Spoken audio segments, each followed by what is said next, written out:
Connecting people, halo Warpul, halo semuanya. Perkenalkan saya Aisyah sebagai host pada talk show kali ini. Nah, kalian tahu gak sih, kali ini kita punya tamu spesial banget. Dan tentunya seluruh Warpul, warga Semanpul mencintai sesosok yang akan menjadi narasumber kita kali ini. Tentu berlama-lama akan kita sambut juga Bapak Kepala Sekolah kita, Bapak Rozali. Halo Pak. Hai. Gimana Ya. nih Pak kabarnya sekarang? Alhamdulillah sehat. Alhamdulillah. Nah Pak, Bapak itu selalu menjadi sosok inspirasi kita semua loh Pak. Terima kasih. Bahkan Ya. saya dengar tuh Pak Rozali tuh pekerja keras banget. Amin. Nah, jadi kali ini guys, kita bakal membuka sesi tanya jawab mengenai sosok inspirasi kita yaitu Bapak Rozali. Siap Pak? Siap insyaallah. Baik, Mudah-mudahan. pertama kita bakal boleh nih Pak, kita mulai dengan perkenalan dulu Pak kepada audiens kita. Baik, terima kasih atas kesempatan yang diberikan kami. Hari ini kita melaksanakan kegiatan podcast di SMA Negeri 10 Palembang. Ini adalah salah satu organisasi yang baru. Iya Pak. Sudah berkarya. Hari ini juga kami juga diwawancarai lewat kegiatan podcast ini atas nama pribadi, dan kami Kepala Sekolah SMA Negeri 10 Palembang mengucapkan ribuan terima kasih atas kesempatan yang diberikan kepada kami. Barangkali itu dari kami untuk sementara. Baik, kami juga merasa senang Pak karena Bapak ingin menjadi narasumber kami. Amin. Baik, kita dari awal mula kisah balik Bapak dulu Pak ya.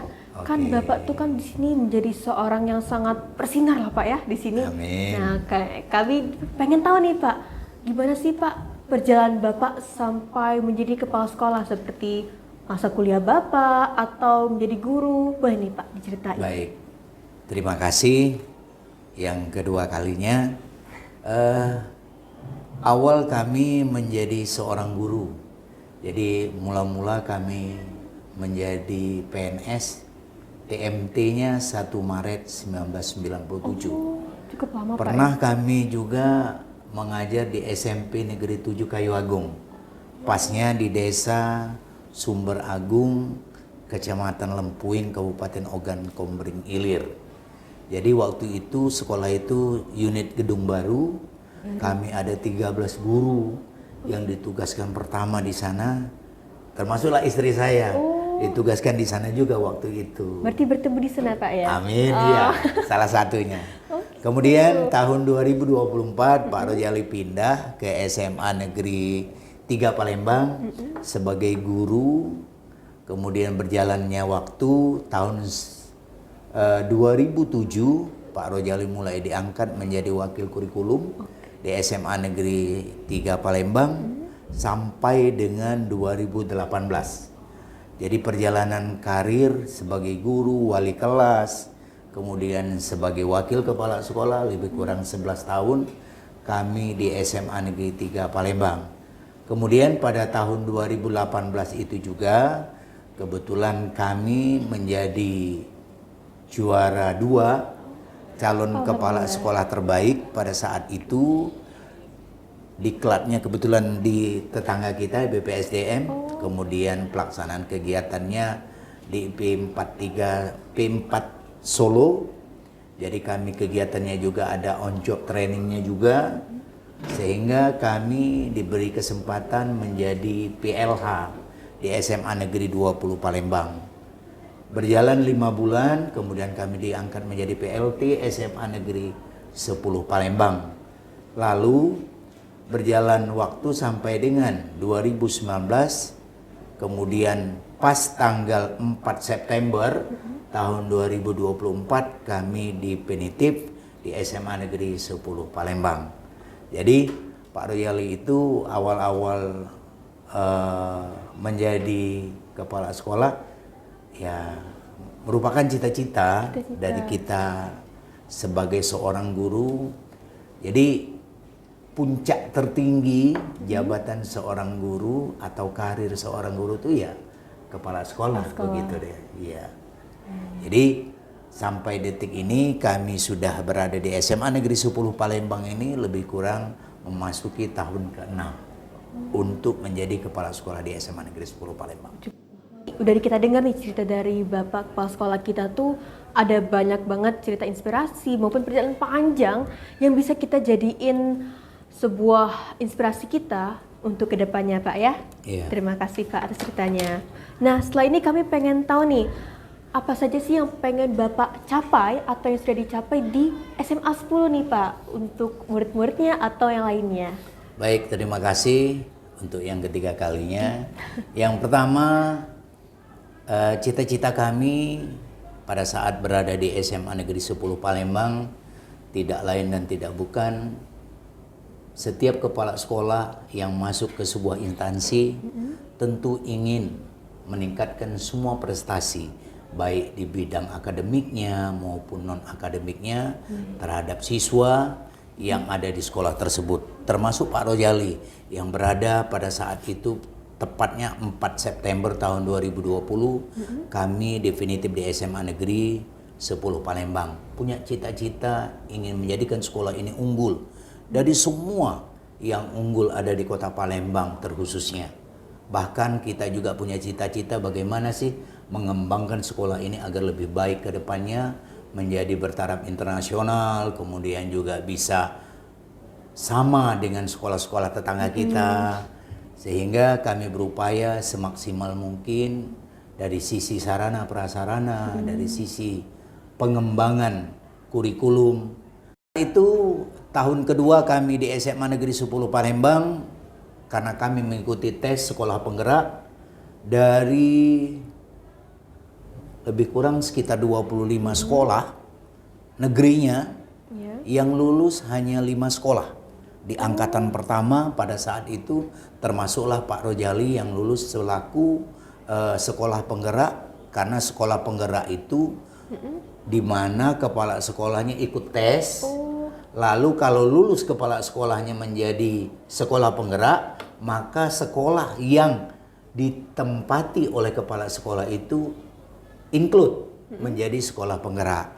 Maka pada saat itu di tahun kedua itu SMA Negeri 10 Palembang sebagai piloting pelaksana sekolah penggerak di tahun pertama, tahun kedua pelaksanaan sekolah penggerak di Kota Palembang. Oke, keren banget nih Pak. Berarti Siap. Bapak yang ngebawa Esmanpul ini jadi sekolah penggerak Pak ya? Iya.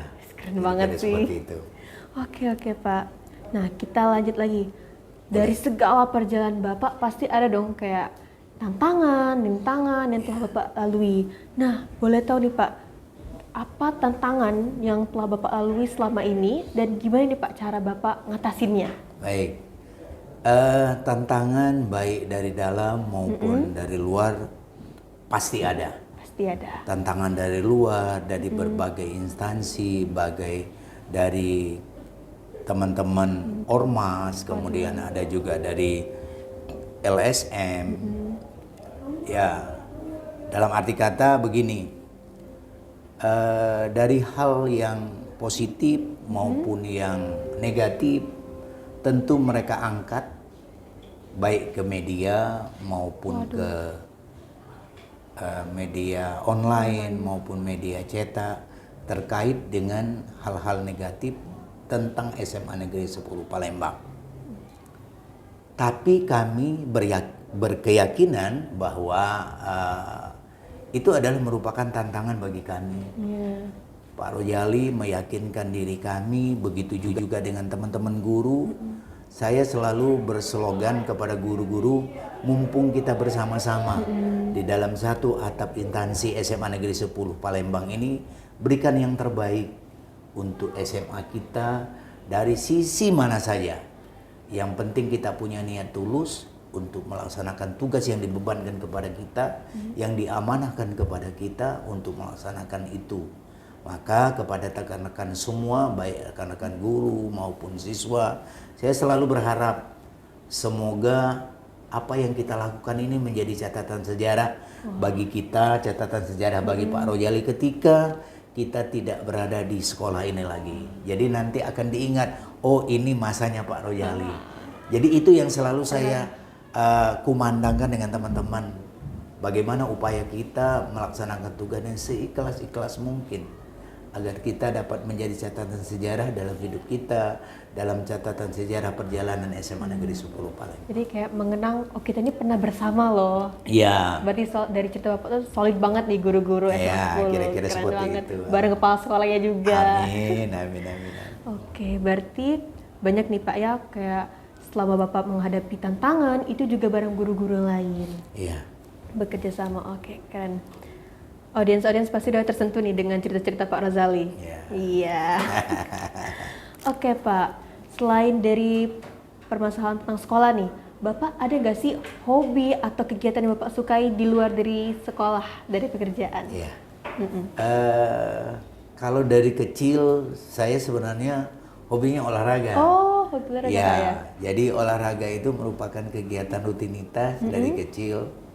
Jadi hampir mayoritas cabang olahraga itu, tapi nggak terlalu apa ya, dapat juara, lihai, Berarti mahir emang lah. hobi Pak ya Hobi. emang? Oke. Seperti main tenis meja, bulu tangkis, kemudian tenis lapangan, Oh basket, banyak Pak ya? sepak bola. Oh, Jadi waktu kami dulu cita-cita waktu masih kecil ya kepengen jadi tentara. Oh. Seperti itu. Tapi pada saat tamat SMA kemudian kita kebetulan dapat jalur undangan. Saya dulu ngambilnya Fakultas MIPA. Pilihan pertamanya matematika, Iya. kemudian pilihan keduanya fisika. Ketika pengumuman itu keluar, justru saya masuk ke prodinya FKIP jurusan fisika. Nah, jadi saya beranggapan ini ya sudah, ini takdir. Allah barangkali yang menunjukkan kepada kita semua. Berarti Allah tuh kepengen ilmu-ilmu Bapak tuh disalurkan kepada Ya yang lain. mungkin seperti Oke. itu ya. Mudah-mudahan Allah ya mengijabah lah segala doa-doa Tuhan dan tahu bukan yang- ini yang terbaik. Jadi saya berkeyakinan bahwa oh ini pilihan dari Allah. Iya. Ya mungkin ini jalan yang terbaik. Maka saya jalani saja. Padahal sebenarnya dulunya saya kepengennya masuk ke Fakultas MIPA. Ya justru loh pada saat keluar pengumuman saya justru masuk ke prodinya FKIP, Fakultas FKIP, kemudian prodinya fisika. Nah kira-kira seperti itu. Berarti emang takdir Bapak sebagai seorang guru Pak ya? Iya kira-kira seperti itu. Oke, baik. Itu pekerjaan yang sangat mulia loh Pak. Amin, amin, amin, amin. Banyak yang siswa-siswa tuh tergerak sama termotivasi gara-gara Bapak. Amin. Apalagi amanat Bapak tuh benar-benar yang bikin kami, wah Pak Rozali nih, Iya. keren banget. Amin. Saya salah satunya loh Pak. Iya itu ya, amin, amin, amin. Iya Pak. Baik. Mungkin kalau selain olahraga ada lagi Pak kegiatannya, hobi atau apa? Kemudian kalau kita pada saat kita jadi seorang guru, kemudian pada saat mahasiswa, di samping kegiatan tadi, secara akademis juga kita juga harus ya menyiapkan semuanya. Kalau pada saat pengalaman kami di kuliah dulu, Pak Rozali dulu waktu ngambil S2 itu selesai dalam waktu 11 bulan. Oh, Pak Rozali cepat juga ya? dapat cum laude pada saat itu tercepat penyelesaian S2-nya Pak Rozali. Karena begini, untuk bisa cepat itu ketika kita baru masuk kuliah, kita sudah mikir judul apa sih yang mau kita teliti. Berarti udah disiapin Pak ya? Sudah disiapin dari awal. Oke. Sehingga nanti pada saat kita mengambil mata kuliah yang namanya metodologi pendidikan, pada saat itu kami ada mata kuliah itu judul kita itu sudah dibahas di dalam itu bersama teman-teman, kemudian dosen juga. Sehingga kita selesai, mata kuliah kita selesai, sudah bisa langsung mengolah dan membahas tentang materi yang terkait dengan judul kita tadi. Berarti itu memang cara efektifnya Pak ya? Ya, Cepet kira-kira banget loh Pak, seperti itu. 11 bulan S2 Pak ya? Ya, Keren. Baik. Nah selama Bapak sekolah nih Pak ya, ada nggak sih Pak kayak mata pelajaran yang Bapak seneng itu untuk Iya. dipelajari? Saya dulu paling suka namanya matematika. Oke. Jadi Pak Rozali dulu punya jadwal tersendiri pada saat kami di SMA. Dari mulai bangun tidur sampai tidur, itu saya punya jadwal. Jadi gimana dalam tuh, Pak? satu hari Pak Rozali itu mengerjakan rata-rata 20 butir soal. Jadi dulu kami tidak pernah les. Jadi tempat saya bertanya itu kebetulan dalam keluarga kami saya ikut mamang saya. Anak mamang saya itu kebetulan pinter-pinter. Ada namanya Mbak Ima, ada namanya Irin, ada Mas Bambang, ada Mas Teguh. Tempat saya selalu bertanya kalau mengalami kesulitan dalam mengerjakan soal. Kemudian ketika kami berada di sekolah, Pak Rojali dulu nggak pernah ke kantin. Oh, Ya. ngapain tuh Pak? Jadi kami itu mengerjakan soalnya di sekolah bersama guru-guru. Oh, berarti Bapak gunain istirahat tuh buat belajar lagi Pak ya? Iya. Oke. Kira-kira seperti itu. Kemudian di dalam kelas kami juga ada kelompok belajar. Termasuklah Ibu Uswana yang menjadi guru kita itu rival kami pada saat kelas 10. Berarti dia mengerjakan lama, Pak, ya? iya, mengerjakan soal. Dosen saya atau guru kami waktu itu Ibu Rosma Haidir namanya. Almarhum, mudah-mudahan beliau diterima di sisi Allah Subhanahu wa taala. Karena beliau banyak sekali menginspirasi saya. Contoh misalnya kedisiplinan beliau ketika kita telat itu berada di belakang dia, posisinya itu dianggapnya kita tidak masuk. Oh, nah, gitu, Pak. tetapi kita boleh masuk. Absensi kita alfa dengan Ibu Rosma Haidir itu, walaupun kita berada di belakang dia pada saat itu. Dan kami, Pak Rojali terutama, pernah mengalami itu dengan Ibu Rosma satu kali, kalau nggak salah, sehingga saya alfa, tapi nggak apa-apa, tapi kami belajar tetap ikut disiplin pada saat itu. Jadi mata pelajaran yang paling Pak Rojali senang itu matematika. Matematika itu apa ya? Ketika kita dari hal yang sulit dalam mengerjakan soal, kemudian kita bisa menyelesaikan dengan baik, dengan usaha yang berbagai, sehingga kalau kita selesai dan jawabannya ketemu, bahagianya itu bukan main. Gitu Pak ya? Iya, nikmatnya itu bukan main. Itulah mungkin ya apa ya, tingkat tertinggi kita belajar barangkali ya. Dan saya berharap kepada anak-anak semua juga, belajar itu tidak perlu disuruh. Baik. Yang penting ada niat. Misalnya begini, tidak harus langsung 4 jam kita belajar. Justru kita yang lebih baik itu kapan rasa ingin belajar, ya belajar. Entah itu 15 menit, entah itu 10 menit, silakan saja. Jadi jangan sampai ada rasa keterpaksaan dari pihak lain yang membuat kita belajarnya terpaksa. Jangan. Jadi ada rasa dari dalam diri kita itu, ini kewajiban kami. Ini yang harus kami lakukan. Kita selaku anak, selaku pelajar tentu punya kewajiban untuk menyelesaikan tugas kita selaku pelajar. Gitu. Berarti memang harus dari dalam diri Pak ya? Iya. Tapi emang loh Pak, kalau kita ngerjain soal matematika tuh, kalau begitu wah seneng banget Pak. Senang. Karena matematika tuh kan orang, aduh sulit banget ngerjainnya, aduh. Pas tahu-tahu tuh, ternyata ya gini caranya. Kira-kira seperti itu. Mungkin anak-anak juga, anak-anak SMA Negeri 10 Palembang juga sudah merasakan nikmat belajar seperti itu. Jadi kalau sudah sampai ke situ, ya tidak bisa dikata-katakan. Yang penting kita senang gitu aja. Betul. Iya. Dan itu mungkin anak-anak di sini juga, teman-teman podcast juga sudah pernah merasakan hal yang sama yang Pak Rojali lakukan. Nah, iya. Kira-kira seperti itu. Oke, keren. Oke Pak, kayaknya kita sudah berada di penghujung obrolan santai kita. Baik. Sebelum itu Pak, kami pasti mau tahu nih, kira-kira motivasi atau pesan yang ingin Bapak sampaikan kepada murid-murid, terlebih lagi ke murid-murid SMA 10. Boleh nih Pak disampaikan. Terima kasih untuk yang kelima kalinya. Sama-sama. Saya selaku kepala sekolah tentu sangat berharap mudah-mudahan anak didik kami tahun ini lebih kurang 1659 ini, ketika kita paham dengan tugas tupoksi kita masing-masing. Selaku anak artinya kita paham, saya ini punya tugas nih. Selaku pelajar, apa yang harus aku lakukan? Itu yang harus disadari oleh anak-anak sekarang. Gadget sudah zamannya, ya nggak apa-apa.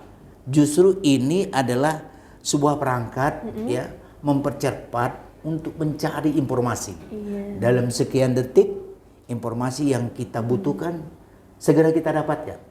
Maka kepada seluruh siswa terkhusus untuk SMA Negeri 10 Palembang, saya berharap media yang ada, sosmed yang ada, media yang sudah punya Android yang punya dimanfaatkan untuk mempercepat, mengupdate ilmu kita supaya kedepannya lebih paham, lebih cerdas. Apalagi sudah ada AI sekarang. Iya betul Pak. Iya, AI ini sekali. ya Pak Rojali juga suka menggunakan itu.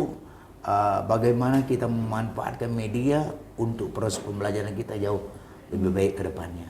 Amin, amin, ya Pak alamin. Oke, itu pesan yang benar-benar menyentuh sih Pak. Amin, amin, Saya amin, juga amin, berharap amin, amin. audiens atau terlebih lagi siswa-siswi SMA Negeri 10 Palembang bisa tersentuh dan juga menjadikan motivasi tersebut untuk mencapai prestasi yang lebih gemilang lagi. Amin, Amin, amin, amin, amin, ya Rabbal amin. alamin.